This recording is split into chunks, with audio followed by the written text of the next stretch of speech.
Oi, pessoal, tudo bem? Bom, vocês me conhecem. Para quem não me conhece, meu nome é Cibele. Eu sou estudante de pedagogia, estou no 7º período, tá? Da Unirio. E eu vim conversar com vocês sobre dois temas, na verdade, sobre um tema bem interessante, que é a pandemia. A gente ainda está vivendo esse momento. E eu vou conversar através da literatura de cordel, tá? Eu vou falar um pouquinho sobre a literatura de cordel e vou ler uma literatura de cordel para vocês, que é essa literatura aqui, tá? A história do coronavírus para crianças do futuro, tá? Um material bem interessante. Vou falar um pouquinho para vocês, para quem não conhece a literatura de cordel, tá? A literatura de cordel, ela chegou no Brasil com os portugueses e ela é uma forma de literatura muito popular no norte e nordeste do país, tá? Ela foi popularizada no Brasil durante o século XVIII, mais ou menos, conhecida como uma poesia popular.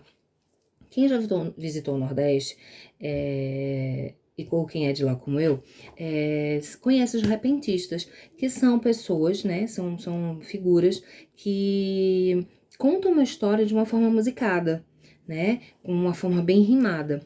A literatura de cordel é geralmente declamada de forma bem particular, respeitando a métrica, respeitando a rima, deixando fluir a musicalidade na hora que a gente está declamando a poesia, né? Alguns cordelistas são muito famosos, como Leandro Gomes Barros, que inspirou o mestre Ariano Suassuna na sua obra mais conhecida, que é o Alto da Compadecida. E também a gente tem um bem conhecido hoje, um bem popular hoje, que é Braulio Bessa, né? O morador mais famoso de Alto Santo, no Ceará. E o cordel, ele é belo em suas rimas e também nas suas figuras. Quem nunca viu um cordel, ele é um livretozinho, um livrinho pequenininho, tá? E ele tem essas figuras aqui, que são bem particulares, né, do cordel. E essas figuras aqui, deixa eu achar uma figura aqui pra vocês. Por exemplo, as figuras, né? Aqui, ó, uma figura bem característica do cordel, personagens, né, que são colocados dessa forma, são feitos por xilogravuras. As xilogravuras, elas são um desenho que é feito na madeira, né, e aí você passa a tinta e você prensa no papel, tá? Agora eu vou ler para vocês um cordel, que é muito especial e foi produzido pelos alunos do 3º ano do ensino médio da escola Referência em Ensino Médio Guiomar Krause Gonçalves, de Vitória de Santo Antão, em Pernambuco. A história do coronavírus para crianças do futuro, tá? Então, vamos lá. Como tudo começou. Muita atenção, minha gente, que eu tenho algo a contar. Eu não sei se vocês viram ou somente ouviram falar. Não se espantem com meus versos, é facinho assimilar. Em 2019, foi que algo novo surgiu. Na cidade de Wuhan, forte vírus eclodiu. Ele era desconhecido, mas chegou até o Brasil.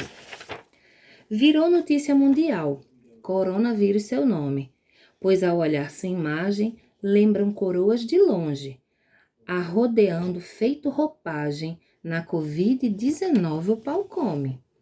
Teve sintomas parecidos com uma leve virose. No entanto, em alguns casos, agravava e levava à neurose. Vivíamos na incerteza, conviver com isso era dose. Vou falar das reações, que no povo ficou instalada, e era o medo coletivo de uma morte anunciada, necessidade de empatia e de uma notícia bem dada. Alguns com febre e tosse seca, outros falta de ar, e ainda tinham aqueles que mal podiam andar.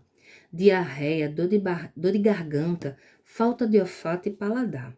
Os sintomas eram diversos, o inimigo andava a espreitar, esperando o momento certo das células poderem infectar. Pensava o que fazer para essa peste não avançar. O jeito de se prevenir era um só universal.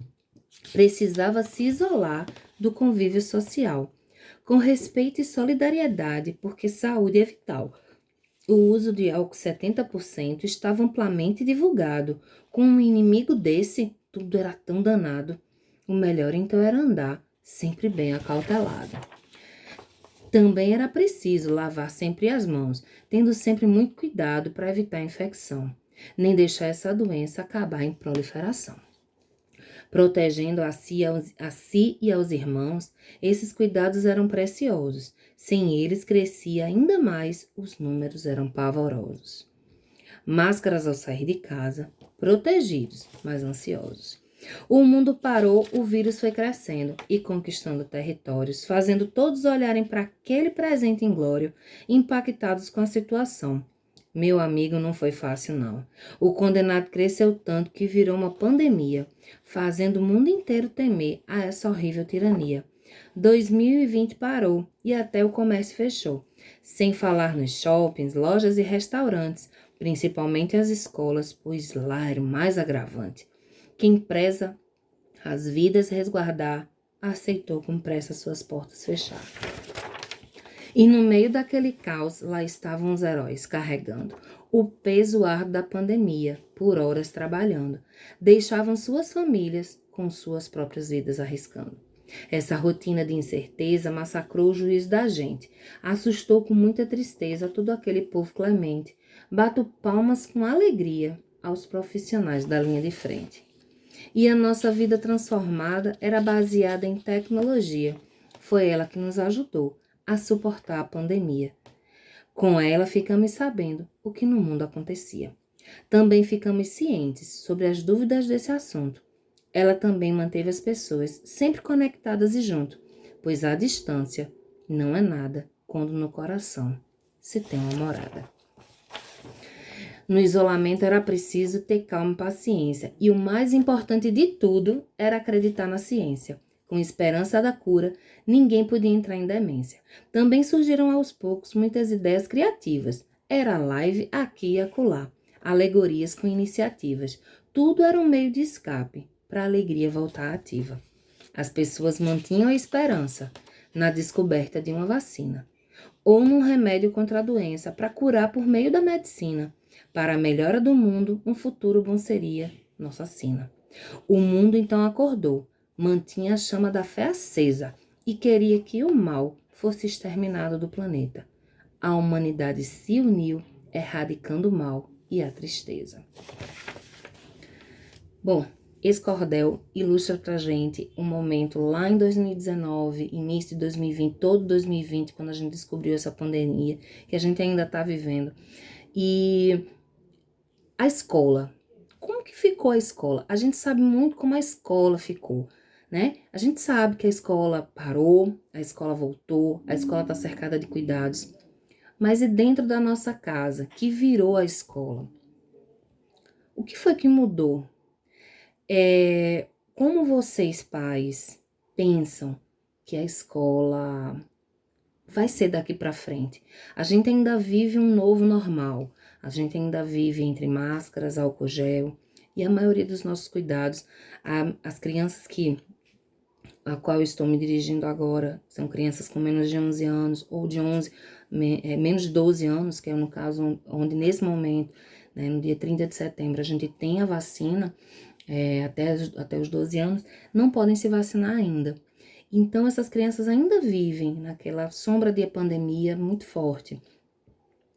Como vocês enxergam o papel da escola que foi trazido para dentro de casa, né? A gente teve suporte da escola, em sua grande maioria, mas a gente teve também uma mudança radical na rotina dessas crianças. Vocês enxergam como um prejuízo o que aconteceu?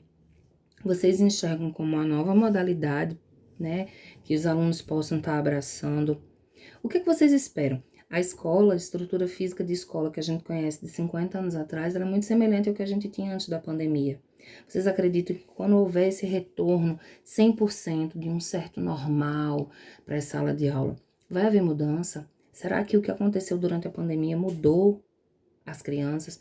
Mudou o aluno? O foco é o aluno.